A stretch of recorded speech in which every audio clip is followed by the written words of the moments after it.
देखो बेटा, हमारा जो चैप्टर है अध्याय 10, चैप्टर का नाम है हमारा व्रत। हमारा चैप्टर है व्रत, है ना। इंग्लिश नेम हो जाएगा हमारा सर्कल।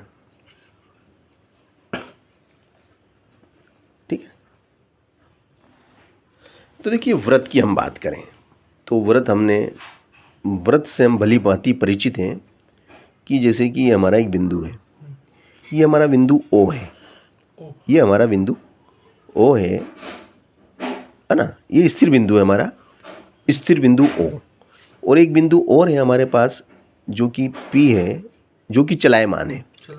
पी हमारा अस्थिर है, चलायमान बिंदु है ना। ये बिंदु पी स्थिर बिंदु ओ के सापेक्ष, चलायमान बिंदु पी स्थिर बिंदु ओ के सापेक्ष इस प्रकार गति करता है कि प्रत्येक स्थिति में कि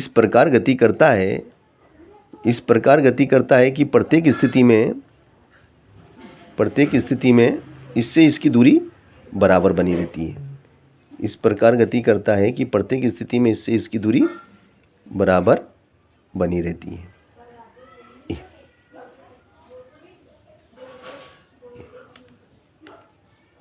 देखो आप, है ना, बिंदु चलायमान बिंदु P स्थिर बिंदु O के सापेक्ष इस प्रकार गति करता है कि प्रत्येक स्थिति में इन दोनों के बीच की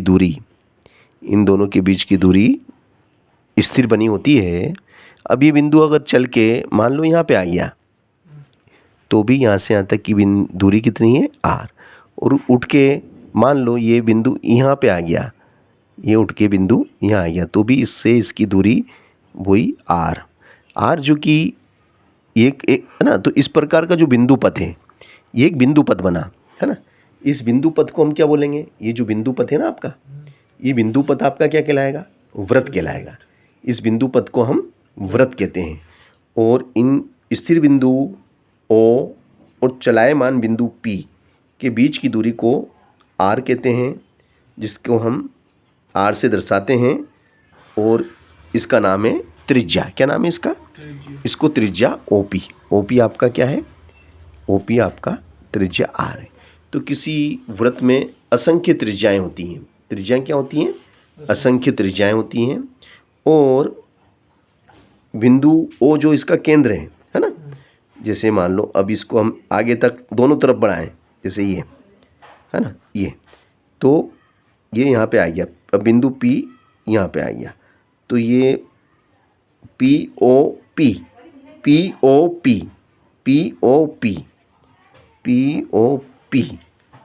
है ना, POP। तो POP मतलब इसको अगर नाम P दे दिया और ये चल के उठ के यहाँ आ गया तो चलो इसको P नाम दिया तो इसको Q दे दो चलो। तो POQ बराबर क्या हो जाएगा, R प्लस R, बोले तो 2R, है ना। तो 2, आवाज़ नहीं भैया, पढ़ा रहे हम इधर। 2R बराबर क्या, D फॉर डायमीटर। इसको व्यास कहते हैं। क्या कहते हैं, व्यास कहते हैं, है ना। ये आपका व्यास होता है। तो किसी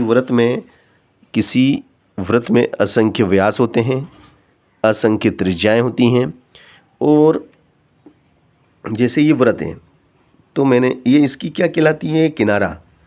ये इसका जो किनारा है ना, ये किनारा इसका क्या कहलाता है, परिधि। किनारे को क्या कहते हैं, परिधि। और इसकी परिधि पे मान लो मैंने कोई दो बिंदु लिए हैं, है ना। जैसे मान लो एक, इसको मैं अलग से थोड़ा सा और बना देता हूँ।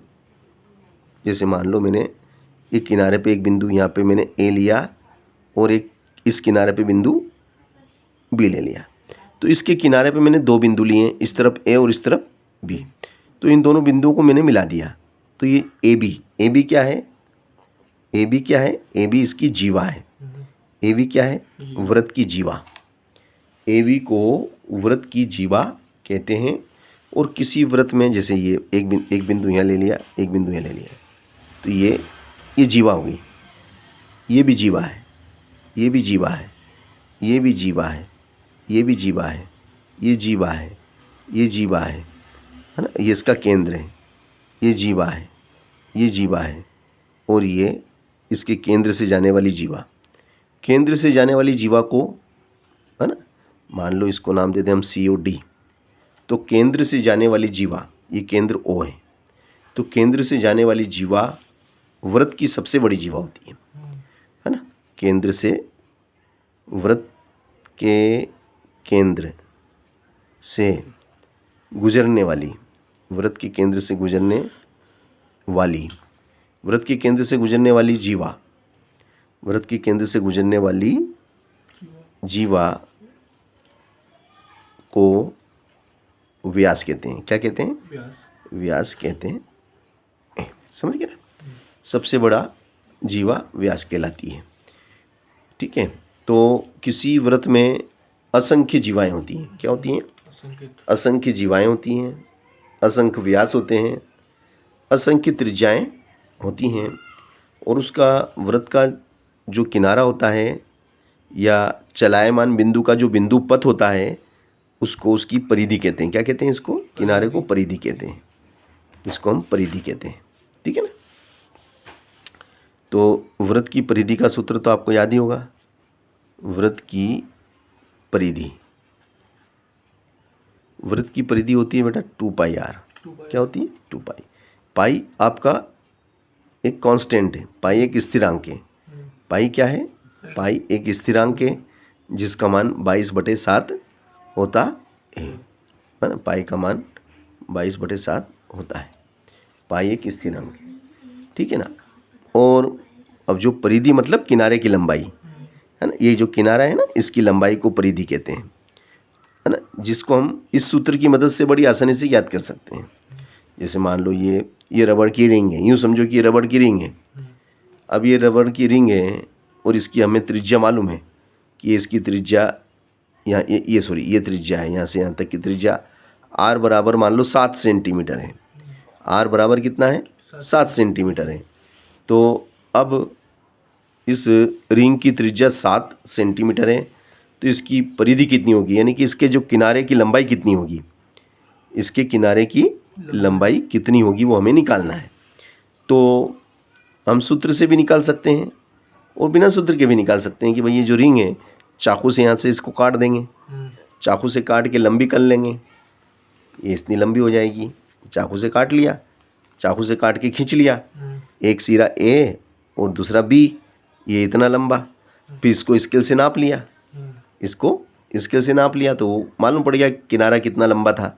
एक तरीका तो ये भी है, एक तरीका सूत्र वाला भी है कि अगर मान लो स्केल जितना बड़ा होगा तो आप नाप लेंगे, मगर बहुत बड़ी रिंग हुई तो, बहुत ज़्यादा बड़ी रिंग हुई तो क्या करेंगे? तो वो तो हमें फिर दिक्कत आएगी ना नापने में, है ना। तो आपको कुछ नहीं करना, सूत्र में मान रखना 2, पाई का मान 22/7, त्रिज्या कितनी बताई अपने 7, 7 से 7 कट गया, 22 दूना 44 सेंटीमीटर। तो बोले किनारे की लंबाई 44 सेंटीमीटर है, ठीक है ना। और ये जो क्या नाम बोलते हैं, इस किनारे के द्वारा, इस किनारे के द्वारा या परिधि के द्वारा, या तो परिधि कहो वैज्ञानिक भाषा में कि परिधि के द्वारा जितना स्थान घेरा जाता है, ये अंदर कितना स्थान घेरा है, इसने घेरा गया स्थान, किनारे के द्वारा कितना स्थान घेरा जाता है वो उसका क्षेत्रफल कहलाता है। किनारे के द्वारा घेरा गया स्थान क्या कहलाता है? क्षेत्रफल, है ना। तो यहाँ लिखेंगे वृत्त का क्षेत्रफल, वृत्त का क्षेत्रफल। तो वृत्त का क्षेत्रफल हो जाएगा πr²। वृत्त का क्षेत्रफल कितना हो गया? πr²। वृत्त का क्षेत्रफल हो गया हमारा, ठीक है ना।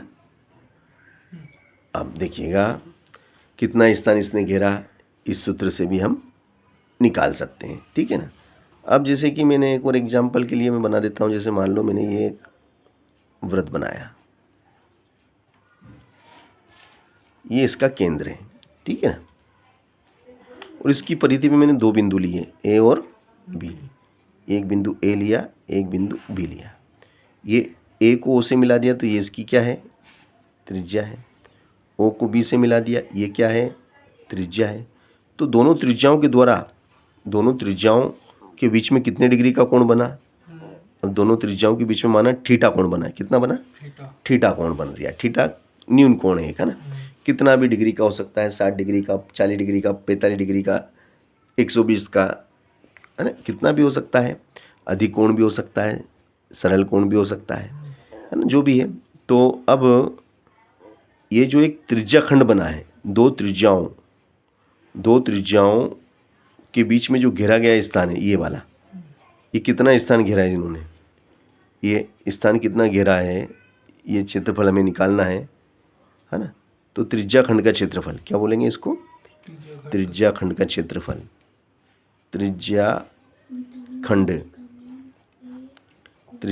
का क्षेत्रफल का सूत्र क्या होता है बताइए। त्रिज्या खंड का क्षेत्रफल है ना, AOB, त्रिज्या खंड क्या है आपका, AOB का क्षेत्रफल, AOB का क्षेत्रफल क्या हो जाएगा आपका, पाई आर स्क्वायर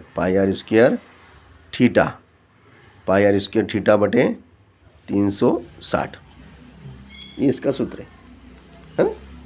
अब ये A से लेके B तक क्या है, A से लेके B तक चाप है, ये चाप है आपका, इसको चाप कहते हैं। A से B तक की लंबाई क्या कहलाती है, A से B तक की लंबाई को चाप की लंबाई कहते हैं। क्या कहते हैं इसको, चाप की लंबाई। तो चाप की लंबाई का सूत्र यहाँ लिख देंगे, चाप की लंबाई का सूत्र हो जाएगा 2 पाई आर थीटा बटे 360 डिग्री, इसको चाप कहते हैं, है ना।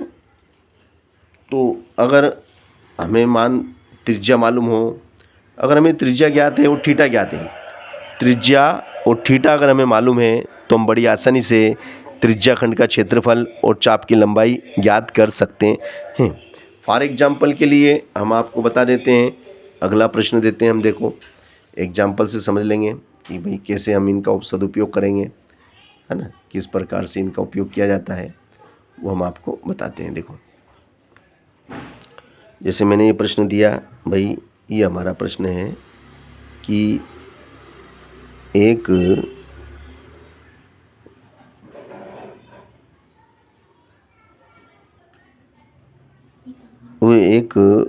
वृत्त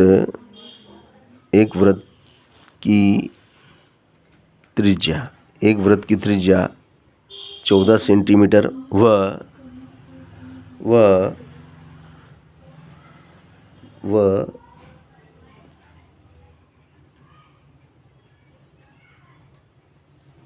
दो त्रिज्याओं के मध्य बना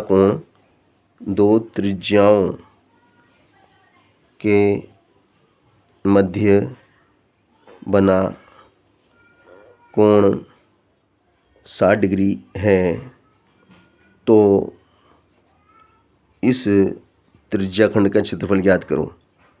इस त्रिज्या खंड का क्षेत्रफल व चाप की लंबाई ज्ञात करो। दो चीज़ें ज्ञात करना आपको, है ना, आपको त्रिज्या खंड का क्षेत्रफल भी ज्ञात करना है और चाप की लंबाई भी आपको ज्ञात करना है। ये आपका प्रश्न है, ये हमारा प्रश्न है कि एक वृत्त है जिसकी त्रिज्या 14 सेंटीमीटर है और दो त्रिज्याओं के मध्य बना कोण 60 डिग्री है, यानी कि इसको हम इस तरीके से बना सकते हैं।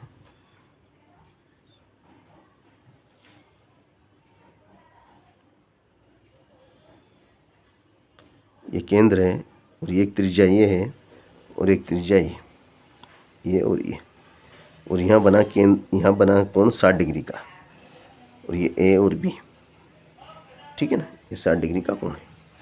तो त्रिज्या खंड का क्षेत्रफल का सूत्र देखो, पहले तो आपको थीटा कितना दिया 60 डिग्री, त्रिज्या कितनी दी है 14 सेंटीमीटर। तो सूत्र से त्रिज्या खंड का क्षेत्रफल, त्रिज्या खंड AOB का क्षेत्रफल, त्रिज्या खंड AOB का क्षेत्रफल बराबर पाई आर स्क्वायर थीटा बटे 360, है ना।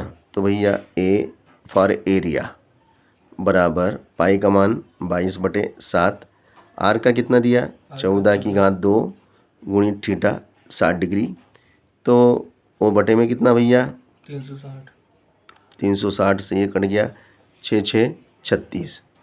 तो ये हो गया 22। फिर 14 को कितनी बार लिखना? 2 बार। और नीचे 7 और 6, 7 से काट दो 7 दूनी 14, 2 से काट दो 2 तिया 6। तो ये हो गया आपका 22 गुणित 14 बटे 3। तो ये हो जाएगा 14 दूना 28, 14 दूना 28 का 8 हासिल लगा दो, 14 दूना 28 और 2 30, 30 बटे 3, 3 का भाग लगा दो, 3 एकम 3, 0, 3 दूनी 6, 3 छंग 18 है ना, 3 छंग 18, 102.6 वर्ग centimetre. A for area, A for area, A for area. तो इस प्रकार से हमने इस त्रिज्या खंड का क्षेत्रफल आपको निकाल के दिखाया। अब वो कहता है कि इसका चाप का लंबाई भी ज्ञात करो। क्या करना है? चाप की लंबाई ए बी। ए बी जो चाप है, ये चाप का निशान ऐसा होता है, ये चाप का निशान होता है ना। तो ए बी चाप की लंबाई का सूत्र 2 पाई आर थीटा बटे 360।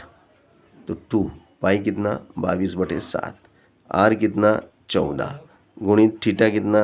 360 है ना। सॉरी 60 है। और नीचे कितना? 360। ये 0 से ये 0, 6 6 36, 2 तिया 6, 7 दूनी 14। तो ये हो जाएगा आपका चाप बराबर 22 बचा और 2 बचा, तो 22 दूना 44 बटे 3। तो 3 एकम 3 एकम 3, 3 एकम 3 बचेगा, एक इसको दिया, 3 चौक 12, 12, 14 में से 12 गए तो 2 बचेंगे, 3 छंग 18। तो ये हो गया आपका ए बी जो चाप है, चाप ए बी की लंबाई हो जाएगी आपकी 14.6 सेंटीमीटर। 14.6 सेंटीमीटर ये हमारा चाप का लंबाई आ गया, ये चाप का लंबाई आ गया है ना। चलिए, तो इस टाइप से कई प्रश्न बनते हैं। आपको और बता देता हूँ मैं कि जैसे मान लो, ये तो मैंने आपको ये बताया है ना। अगर इस टाइप से प्रश्न दे दिया जाए, जैसे मान लो कि भैया ये आपका सर्कल है ना, ये हमारा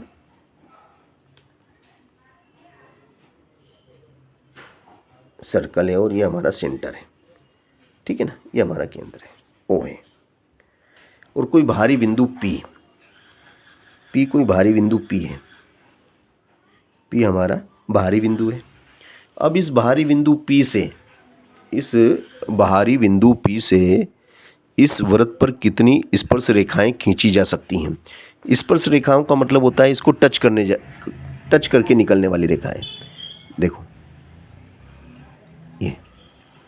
ये रेखा इसको टच करके निकल गई, ये रेखा, एक रेखा तो ये निकल गई, ये टच कर लिया। एक रेखा आप इधर से भी निकल सकती है, ये निकलेगी टच करके, एक रेखा इसको ये निकल गई। तो कितनी स्पर्श रेखाएं हो सकती हैं? किसी बाहरी बिंदु P से किसी वृत्त पर केवल दो और केवल 2 ही रेखाएं खींची जा सकती हैं। स्पर्श रेखाएं कितनी खींची जा सकती हैं? 2 से अधिक स्पर्श रेखाएं नहीं हो सकती हैं, है ना। अब भैया अगर मान लो कि ये इसकी स्पर्श रेखा है और इसने ये यहाँ पे बिंदु ये P है और ये बिंदु आपका हो गया Q। क्या मान लिया इसको? Q, ठीक है ना।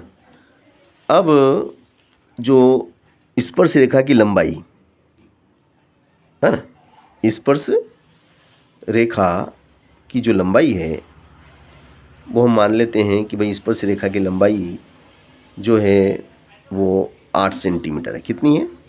8 सेंटीमीटर। P से लेके Q तक की जो दूरी है, जो स्पर्श रेखा की लंबाई है वो 8 सेंटीमीटर है। और O और Q परिधि के किसी बिंदु Q और केंद्र को मिलाने वाला रेखाखंड त्रिज्या कहलाता है। क्या कहलाता है ये? त्रिज्या। तो स्पर्श रेखा PQ स्पर्श रेखा पी क्यू और त्रिज्या ओ क्यू, स्पर्श रेखा पी क्यू और त्रिज्या ओ क्यू परस्पर लंबवत होते हैं। क्या होते हैं ये?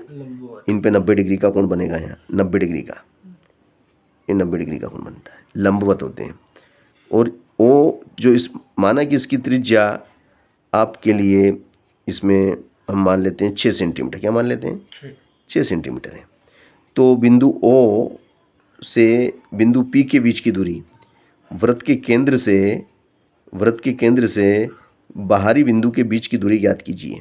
इन दोनों बिंदुओं के ओ से पी के बीच की दूरी कितनी है? दूरी हमें निकालना है, ओ पी हमें निकालना है। तो भैया एक समकोण त्रिभुज आप देख रहे हैं कि एक समकोण त्रिभुज बन गया, तो ये तो लंब हो गया। ये क्या है? ये लंब है आपका, इसको लंब कहते हैं, इसको आधार कहते हैं। इसको क्या कहते हैं? आधार। इसको आधार कहते हैं, इसको कर्ण कहते हैं। ये कर्ण है। तो समकोण त्रिभुज है ना, यहाँ लिख देंगे हम समकोण त्रिभुज पी ओ क्यू में, पी ओ क्यू में पाइथागोरस प्रमेय से, पाइथागोरस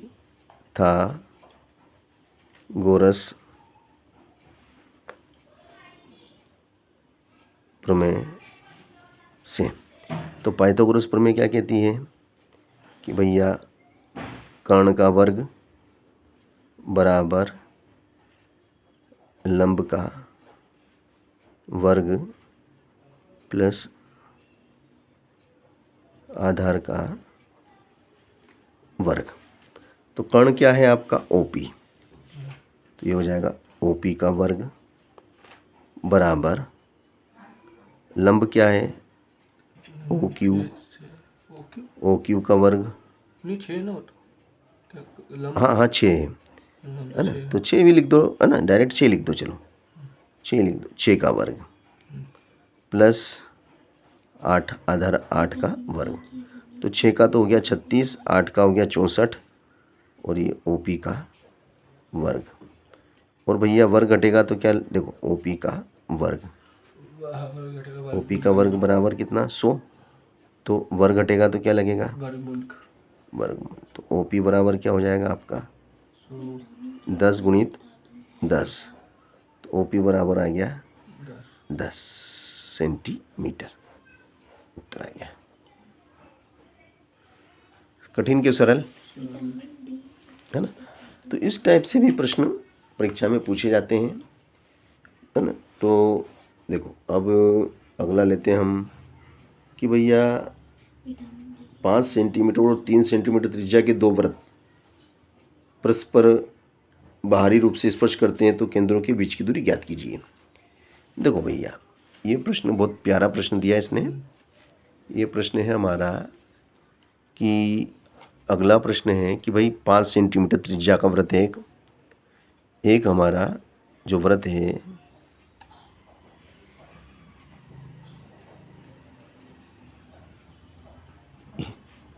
ये जो हमारा वृत्त है इसकी त्रिज्या कितनी है? इसकी त्रिज्या 5 सेंटीमीटर है ना। ये लिखेंगे ओ और ये यहाँ से यहाँ तक कि इसकी त्रिज्या है ना। ये त्रिज्या 5 सेंटीमीटर है ना। अब ये कहता है कि एक और वृत्त है जो इसको टच करता है, वो 3 सेंटीमीटर त्रिज्या वाला है। कितनी त्रिज्या उसकी? उसकी त्रिज्या 3 है।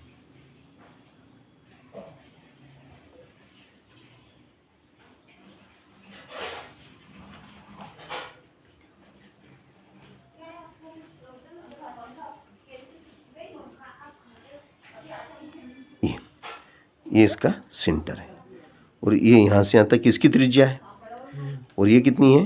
3 सेंटीमीटर। ये ओ, इसका केंद्र ओ है और इसका केंद्र हो गया ओ डैश। तो ओ और ओ डैश के बीच की दूरी कितनी हो गई? ओ और ओ डैश के बीच की कुल दूरी कितनी हो गई? यहाँ से यहाँ तक तो 5, यहाँ से यहाँ तक 5 और ये यहाँ से यहाँ तक 3, तो 5 धन 3 कितना हो गया? 8 हो गई। इनके बीच की दूरी कितनी होगी टोटल? 8 सेंटीमीटर। इस टाइप से भी वो प्रश्न ऑब्जेक्टिव में पूछ लेते हैं कि भाई दोनों केंद्रों के बीच की दूरी ज्ञात कीजिए, तो केंद्र O और केंद्र O डैश, केंद्र O और केंद्र O डैश के बीच की दूरी 8 सेंटीमीटर होगी। ठीक है ना। अब अगला प्रश्न ये कहता है कि एक बिंदु Q से एक वृत्त की स्पर्श रेखा की लंबाई 24 सेंटीमीटर है, Q से केंद्र की दूरी 25 सेंटीमीटर, तो वृत्त की त्रिज्या ज्ञात कीजिए। देखो क्या प्रश्न बनता है आपका प्रश्न ये देता है, ये प्रश्न बनता है आपका कि ये बनता है प्रश्न ये, है ना, ये केंद्र है ओ, ये कहता है कि एक बिंदु Q से, है ना, एक बिंदु Q आप ले लो, ये मैंने बिंदु Q लिया, ठीक है ना, एक बिंदु Q, एक बिंदु Q से एक वृत्त की स्पर्श रेखा की लंबाई, ये इसको स्पर्श करा इसने, स्पर्श रेखा की लंबाई, स्पर्श रेखा की लंबाई, ये इसकी स्पर्श रेखा है, ये इसकी क्या है, स्पर्श रेखा, टचिंग लाइन, स्पर्श रेखा की लंबाई। तो इसको बिंदु इस जहाँ टच करता हूँ पी कर लो। स्पर्श रेखा की लंबाई है 24 सेंटीमीटर, है ना। ये कहता है कि एक बिंदु Q से एक वृत्त की स्पर्श रेखा की लंबाई 24 सेंटीमीटर है, Q की केंद्र से दूरी 25 है, Q की केंद्र O से दूरी, बिंदु Q की केंद्र O से दूरी कितनी है, ये दूरी कितनी है, 25, ये दी उसने 25 सेंटीमीटर। तो O से P की दूरी ज्ञात कीजिए, O से P की दूरी, ये OP क्या कहलाता है, त्रिज्या, और ये हमें निकालना है,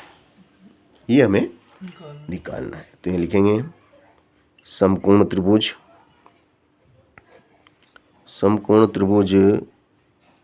POQ में पाइथागोरस प्रमेय से,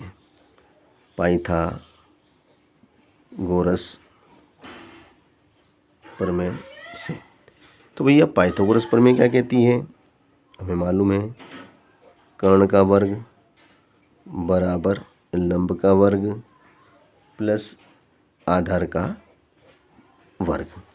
कर्ण कितना है, तो देखो ये तो हमारा 90 का कोण बना यहाँ पे, तो 90 के सामने का कर्ण होता है, ये 90 के सामने का हमेशा कर्ण, 90 डिग्री का जहाँ कोण बनता है उसके जस्ट सामने का भुजा कर्ण कहलाती है। कर्ण 25, लंब, ये लंब है जो कि हमें निकालना है, आधार, ये आधार है जो कि 24 है। अब 25 में 25 का गुणा करोगे तो 50, तो नहीं, वो जोड़ते हैं जब 50 होता है, अपने को गुणा करने का, 25 में 25 का गुणा 625 होता है, और 24 में 24 का गुणा 576, कितना हो जाता है, 576। ये 625 ये उठ के इधर आएगा, माइनस का 576 बराबर r का वर्ग। 15 में से 6 गया तो 9 बचेगा, इसने किसको दे दिया, तो 15 हुआ था, तो यहाँ 11 हो गए, इस या 1 रह गया, 2 में से 1 इसको दिया, 2 में से 1 इसको दे दिया, तो यहाँ 1 इससे उधार लिया, 11, 11 में 7 गया तो 4, यहाँ 5 है गया, 5 में 5 गया तो 0, कोई मतलब नहीं। वर्ग घटेगा तो क्या लगेगा भाई साहब, वर्ग लगेगा तो वर्गमूल लगेगा, और वर्गमूल 7 गुणित 7 सती 49, तो r बराबर कितना हो गया, 7 सेंटीमीटर। और इस तरीके से हमने इस की त्रिज्या ज्ञात करके दिखाई, कैसे त्रिज्या निकाली जाती है। सवाल सरल के कठिन, सरल सवाल, आपको लगा सरल तो अच्छा है, चलिएगा, है ना। तो सवाल तो सब सरल ही होते हैं, बस यही है कि हमें करना पड़ते हैं, करेंगे तो बड़ी सहजता और सरलता से हम कर पाते हैं, सवालों को हम बड़ी सहजता और सरलता से कर पाते हैं। चलो नेक्स्ट क्वेश्चन हम देखते हैं, देखिएगा भाई साहब, बहुत सरलता से और सहजता से लाइट बंद होगी क्या? Battery battery low. हाँ।